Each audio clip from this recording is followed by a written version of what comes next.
Buenos días, me llamo Fernando Peña Bedoya y hoy les voy a hablar del flip-flop D. Ok, para empezar con el flip-flop D hay que recordar lo que es el flip-flop SR. Si recordábamos un punto muy importante del flip-flop SR es que no podíamos tener tanto 1 y 1 en R y S, porque eso sería algo indeseado, algo que no queremos llegar porque eso nos daría un valor que no sabríamos cómo leer, cómo transmitir.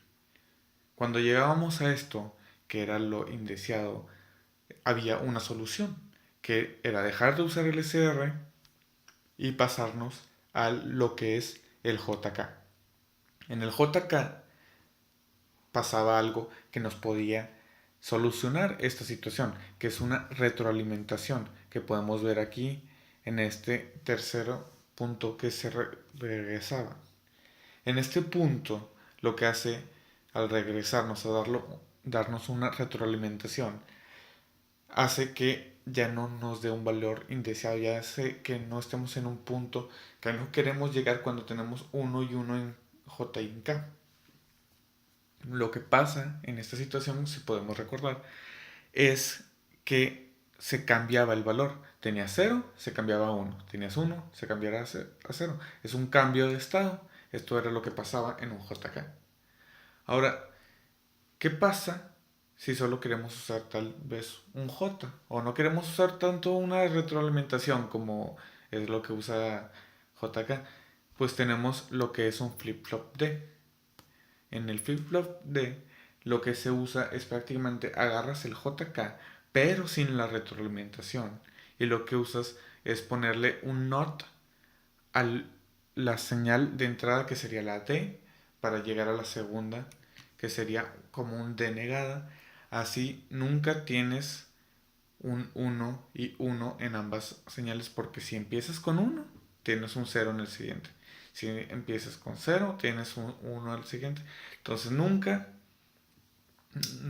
vas a llegar a un punto indeseable, un punto donde ocupes una retroalimentación, porque siempre va a estar ese negado que te va a dar lo que quieres. Okay, entonces en el flip-flop para empezar con el contador, recordemos que con un cero se mantiene constante. Esto ya no va a depender va a depender de la última señal guardada. Eso se va a hacer lo que está. Cuando ya el reloj, si así lo tienes de alto o bajo, ya dependiendo del reloj que tienes, pero cuando es uno, cuando ya capturas la señal, la Q va a ser exactamente el valor en ese punto que se calcula de D y la Q negada, pues lo contrario del punto de D. Ok, vamos a hacer un ejemplo para que esto quede más claro. Muy bien, tenemos este flip-flop D con señales altas para la salida. Entonces tenemos aquí de A a G en un reloj y nada más nos vamos a fijar en estos que suben y pues tenemos nuestra señal D. Entonces vamos a dibujar unas líneas así. Les recomiendo que hagan esto, es algo que hace que lo puedas ver de una manera más fácil, no tener que perderte.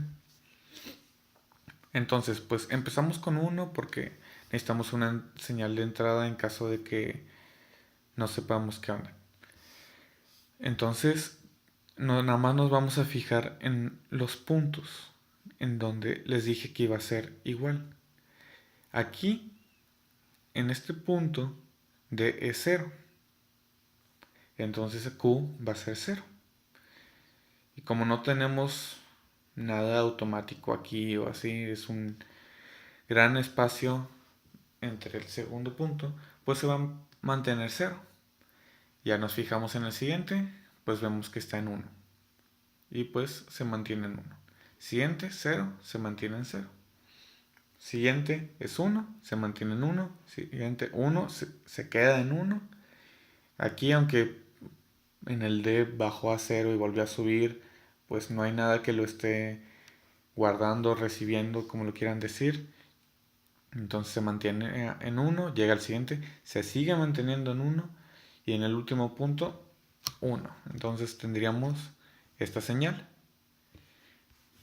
Esto nos sirve para detectar en una, digamos, alarma cuando tienes un reloj, pero el reloj, digamos que en vez de tenerlo así, sería nada más una señal de 0 y pasa a 1 en un punto.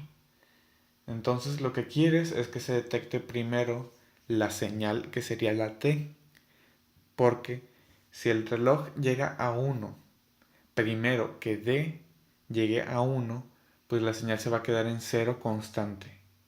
Si D llega a 1 primero que el reloj llegue a 1, ya vas a tener 1 constante y vas a tener la salida que quieres que la alarma se active.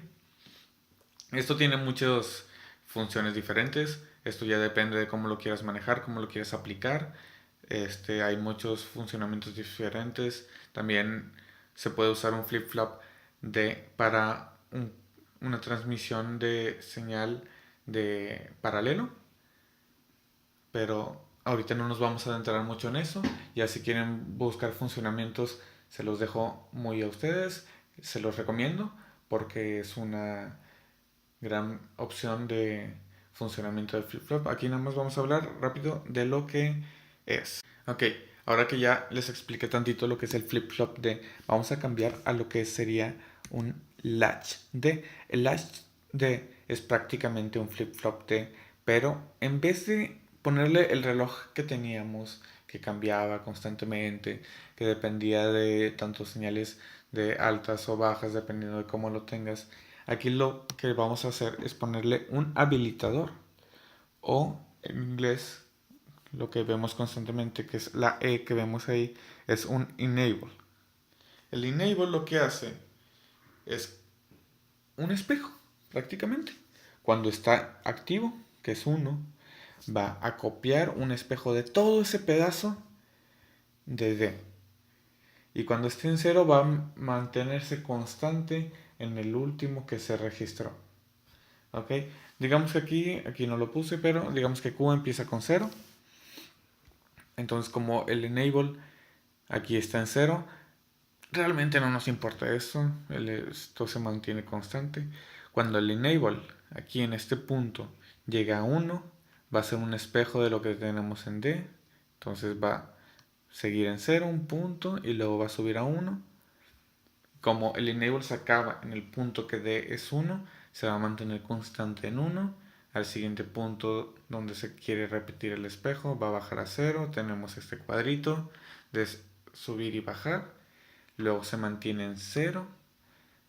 Aquí constante 0. Sube. Se mantiene en un espejo de 1. Luego baja a 0. Y eso es lo que tendríamos en la salida de Q. Esto también, funcionamientos, búsquenlos, se los recomiendo. Ya también depende de cómo lo quieran usar ustedes.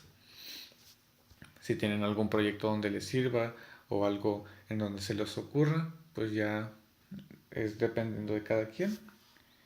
Y pues este es un tema corto, pero les recomiendo que busquen los funcionamientos. De funcionamientos hay muchos, pero tal cual explicarles lo que es un flip-flop T es algo corto. Si ya saben lo que es un flip-flop SR y un flip-flop JK, es algo fácil de entender y es algo que te sirve mucho si ya te metes a los funcionamientos para algo de un proyecto, algo que quieras que es aplicar esto. Y pues se los dejo a sus manos. Muchísimas gracias por ponerme atención en esta corta presentación. Que tengan un buen día. Gracias.